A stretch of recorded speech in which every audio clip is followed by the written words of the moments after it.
Ouvintes da Rádio Prazeres FM, estamos aqui com o médico oftalmologista, Dr.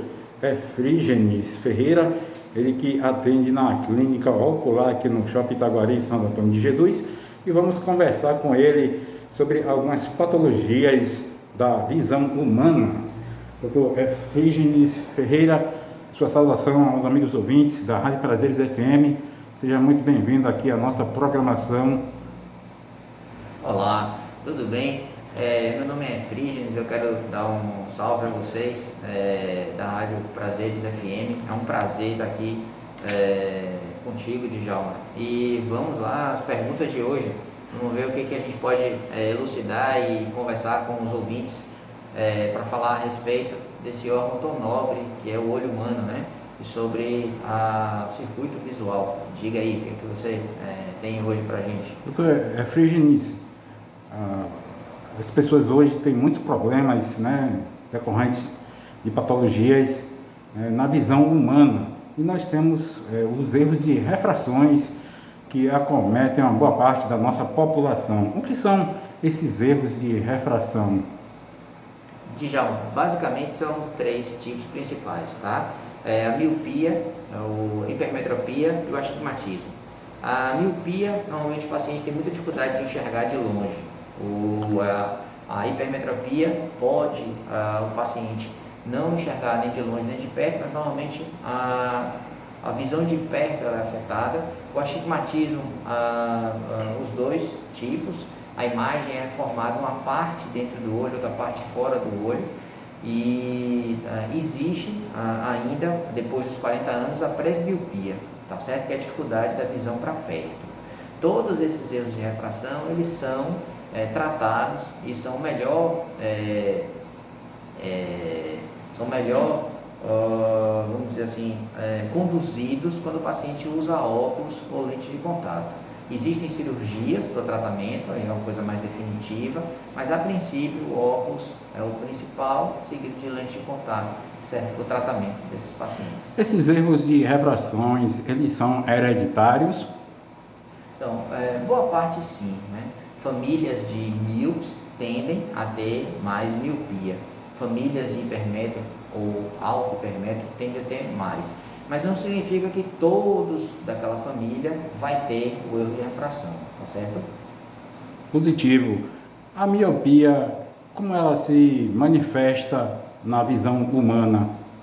A formação da imagem, ela precisa ser dentro do olho, num local lá no fundo do olho, da retina, chamado fóvea, né, que faz parte da mácula. Então a luz, quando entra no olho, ela precisa ser direcionada para essa região.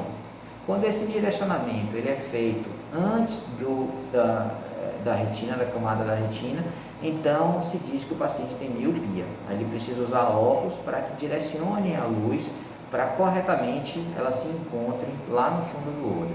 E aí o principal sintoma, a pessoa não consegue enxergar a distância. A longa distância. Exatamente. Às vezes você percebe que o paciente aperta os olhos para enxergar de longe, certo? Então, isso sem óculos. Colocando óculos, isso melhora. Essa correção ela é feita através da lente e também pode ser feita através das cirurgias? Exatamente. Existe a cirurgia refrativa, que é a cirurgia proposta para esse tipo de entidade clínica, e normalmente o paciente usa óculos, né? Desde criança isso pode ser manifestado. A criança, às vezes, na escola, não consegue enxergar o quadro.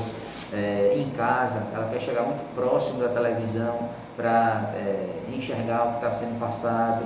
Então, os pais têm que ficar bem atentos a esse tipo de situação para poder diagnosticar isso o mais precoce possível e levar ao oftalmologista. Estamos conversando com o Dr. Efrígenes Ferreira, médico oftalmologista que atende aqui em Santo Antônio de Jesus, no Shopping Itaguari. Dr. Efrígenes, é verdade que a miopia ela também pode ser causada por excesso de uso do computador, também do celular, principalmente as crianças podem ser afetadas por essa patologia?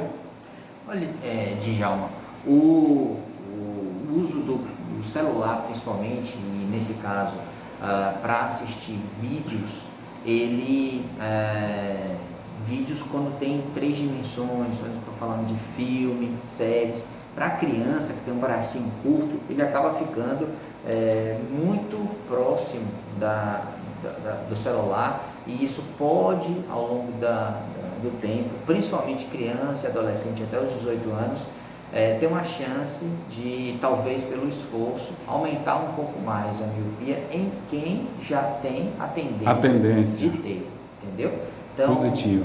Djalma e os ouvintes da Rádio Prazeres FM, é importante direcionar e orientar seu filho que tudo tem o tempo certo e a quantidade de tempo. Não quer dizer que você não vai deixar uma criança nunca ver um celular, mas é importante também a vida ao ar livre. E se ele está assistindo um desenho, um filme, é melhor, a meu ver, assistir na televisão, sentado no sofazinho, tá? Ou no quarto, com a televisão mais distante, porque você está numa posição melhor. Esse mesmo filme, vídeo no celular, a depender do tempo, se você deixar a criança lá, ela vai ficar o dia todo assistindo aquele desenho, filme, e isso pode acarretar no futuro, se essa criança tiver uma tendência a ter miopia, há um esforço grande e a chance de poder aumentar um pouco. Então o senhor acredita que assistindo a um filme em uma TV, a possibilidade de ter a miopia é bem menor do que em um celular por conta do tamanho do equipamento? E a distância da tela também, 2, 3 metros da tela é o suficiente para acomodar e não tem problema nenhum. O problema é que a tela do celular é muito pequena e a criança força mais. Muito próximo, e durante, não é só 15, 20, 30 minutos, a criança passa consideráveis horas fazendo isso. A criança tem que correr, brincar, tá? Estudar e principalmente vídeos, porque os vídeos têm em movimento 3 dimensões. Então existe um esforço maior. Quando na tela a gente tem 2 dimensões, que é a leitura, ou uma pessoa parada, aí já não tem a terceira dimensão tão característica, entendeu? Positivo. Como os pais, doutor Frígenes, eles podem identificar a presença dos erros de refração em uma criança? Como é que os pais podem ter essa perceptividade? Na escola, eles podem, os professores relatarem que a criança está se levantando, ela senta no meio da sala, no fundo, ela vem para frente para anotar suas tarefas, não enxerga o que está escrito na lousa ou a projeção na parede, tem dificuldade de ver a distância. E em casa, ele se aproxima muito da televisão para conseguir ler ou ver o que está se passando lá. Aí isso é interessante. Ou apresentar, por exemplo, um objeto, um brinquedo, um corredor mais distante, para ver se a criança identifica isso. Ou seja, dá sinais de que tem algo errado, pelo menos na visão, e levar para uma consulta. A dificuldade de enxergar. Exatamente. Atrasos no aprendizado, muitas crianças demoram de ler porque não estão enxergando direito. Então é importante isso ser observado, porque aí direciona isso para o profissional competente que vai avaliar, que nesse caso é o oftalmologista. Positivo. Doutor Frígenes, a catarata é uma patologia que atinge principalmente pessoas com mais idade, a partir de 60 anos. Como as pessoas podem, a meio de prevenir a catarata, ela vai surgir com o passar do tempo, com a idade? O que o senhor pode nos falar sobre a questão da catarata? Veja só, Djalma e ouvintes da Prazeres FM, a catarata é o seguinte, é o amarelamento de nossa lente natural, tá? O ser humano nasce em cada um dos olhos com uma lente chamada cristalina. Pelo nome, né, há de convir que é uma lente transparente. Existe um processo de amarelamento desse órgão, dessa lente interna natural. E esse amarelamento é justamente a formação da catarata. Inicialmente ela fica meio amarela, vai ficando mais densa e a luz tem dificuldade de passar. É como um vidro, um espelho que vai ficando fosco. Então isso causa uma interrupção da passagem de luz. E isso acarreta uma baixa da acuidade visual. E mesmo com óculos a pessoa não consegue enxergar direito. Isso é progressivo, é lento, e é muito característico da senilidade, ou seja, as pessoas mais idosas, principalmente depois de 60 anos, 70 anos, a humanidade está envelhecendo, a humanidade está vivendo mais, e aí todos nós vamos ter um dia catarata. E o tratamento é cirúrgico, tá certo? Na época certa, melhora a qualidade de vida, melhora a condição visual do paciente. Então o tratamento é cirúrgico. Cirúrgico é a remoção dessa lente. Embaçada, né? Exatamente. Digamos assim. Isso que está com essa patologia é removido cirurgicamente e é colocado no lugar uma lente artificial em que permite que faça às vezes, né, da lente natural que estava antes lá, que funcionava perfeitamente, mas pela doença passou a não funcionar perfeitamente e a pessoa precisa enxergar. Mas isso não significa que todo idoso vai ter catarata. Alguns órgãos eles envelhecem, isso é uma ordem natural das coisas. Então assim, a partir de 60, 70 anos, todo idoso vai ter catarata. Só que a catarata tem gradações, tá? Tem níveis. Então, muitos pacientes, eles demoram algum tempo, assim, surge a catarata, mas ela é muito lenta, ela é gradual e vai amarelando bem aos poucos. E às vezes você vai ter catarata, mesmo que mereça a cirurgia, depois de 80 anos. Mas ele precisa ser avaliado pelo oftalmologista. Esse paciente não pode perder gradativamente a qualidade de vida, não pode deixar de enxergar aos poucos e se acostumar com isso. Se esperar a visão cair, a visão de perto cair, reduzir, é muito tarde. O paciente já começa a não identificar as pessoas, não começa a não ver de longe, a parar de dirigir e a saúde tá boa ainda e o nível de consciência é bom, então ele precisa ser dinâmico, jogar seu dominó, ir ao banco sozinho e às vezes ele se priva de fazer essas coisas porque a visão é algo muito importante que está deixando de ter. Como é muito lento muitas vezes, demora 10, 20 anos para esse processo acontecer, precisa ir ao oftalmologista, que durante o exame vai ser evidenciado que precisa fazer a cirurgia quando for o caso. Positivo.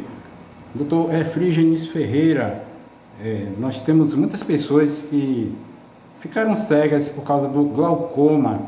Essa cegueira causada pelo glaucoma, ela é reversível ou irreversível? Então, assim, a catarata é um tipo de cegueira que é reversível, né? Faz a cirurgia, é trocada a lente e a pessoa volta a enxergar. No glaucoma, a cirurgia, a necessidade da cirurgia é para que haja uma redução da pressão. Quem faz isso são os colírios. Caso os colírios não consigam reduzir a pressão intraocular, que é a pressão interna dentro do olho, isso é um problema. E não pode continuar assim, porque esse aumento de pressão, o continuar dessa maneira, pode afetar progressivamente o nervo óptico, fazendo com que haja lesões e que são irreversíveis. Não é da noite para o dia, é algo também bem lento, mas é progressivo. Então, tanto de visão ou de perda de campo, que já aconteceu naquele paciente com glaucoma, porque não estava conseguindo controlar a pressão, isso não retorna mais. Então, precisa ter essa consciência de que o glaucoma é sempre prevenção. Identificado, ele precisa ser tratado para que não haja progressão e com isso não haja lesão definitiva. Não é da noite para o dia, existe tempo, mas com isso várias visitas ao oftalmologista, tratar com os colírios e caso os colírios não deem o resultado satisfatório, realmente tem a cirurgia que vai reduzir essa pressão. A cirurgia de glaucoma não traz visão para o paciente. A cirurgia de glaucoma é só para reduzir a pressão, porque esses níveis de pressão alta são maléficos para o nervo óptico. Quais as causas que levam o indivíduo a adquirir o glaucoma? Então, o glaucoma são várias doenças, né? Tem glaucoma congênito, que é do bebê quando nasce, tem glaucoma juvenil, tem o glaucoma crônico de ângulo estreito, por um defeito anatômico do olho, mas o principal é o glaucoma primário de ângulo aberto, que justamente é uma falta de regulação interna do olho, em que a pressão do olho ela sobe. Normalmente não tem sintoma. Esse é o grande problema. Então, a visita ao oftalmologista é muito importante para medir a pressão e, nesses casos, flagrar se a pressão está alta ou não. A hereditariedade é importante. Famílias de pacientes com glaucoma, elas precisam ser melhor cuidadas e depois de 40 anos, visitas anuais, às vezes para trocar de óculos, mas principalmente, fundamentalmente para medir a pressão do olho. O diabetes, ele pode causar o glaucoma? O diabetes pode causar um outro tipo de glaucoma, que é um glaucoma secundário. É um glaucoma por outras alterações que o diabetes ocasiona, como glaucoma neovascular, por mudança da arquitetura normal interna do olho.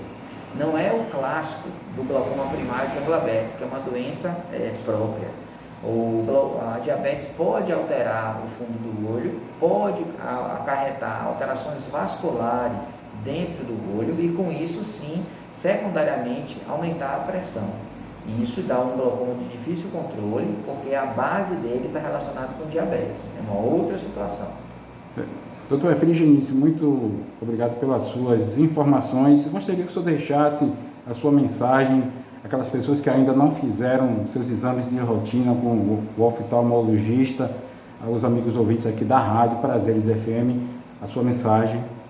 Djalma e ouvintes da Rádio Prazeres FM, é um grande prazer estar aqui, poder conversar com a população e seus ouvintes. É importante, desde o teste do olhinho, né, a visita ao oftalmologista, desde o teste do olhinho, que é o bebê que é levado ainda logo com 30 dias de nascido ou antes, para saber se nasceu tudo bem com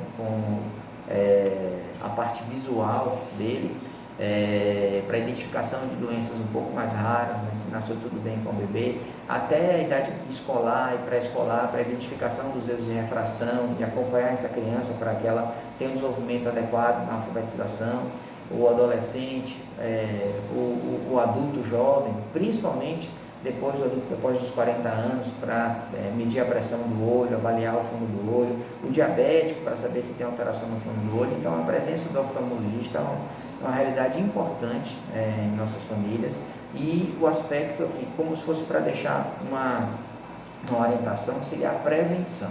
A prevenção, já diz a população, é o melhor remédio, tá certo? Então, quando você previne, você evita outras alterações no futuro.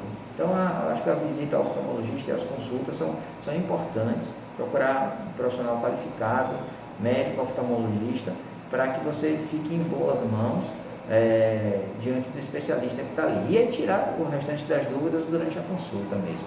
Mas oportunidades como essa eu agradeço, porque são boas para tentar orientar a população diante de tantos termos, né, que existem. A internet está aí às vezes para orientar, mas também para atrapalhar e confundir. Então falar com um profissional mesmo, eu acho interessante para poder tentar tirar alguma dúvida.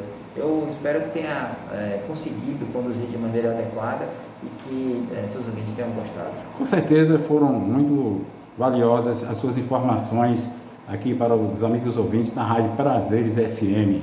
Conversamos com o médico oftalmologista Dr. Efrígenes Ferreira, médico que atende aqui em Santo Antônio de Jesus, no Shopping Itaguari, na Clínica Ocular. Repórter Djalma Almeida, direto de Santo Antônio de Jesus para a Rádio Prazeres FM. O prazer de ouvir a boa música 87,9, sempre de olho na cidade.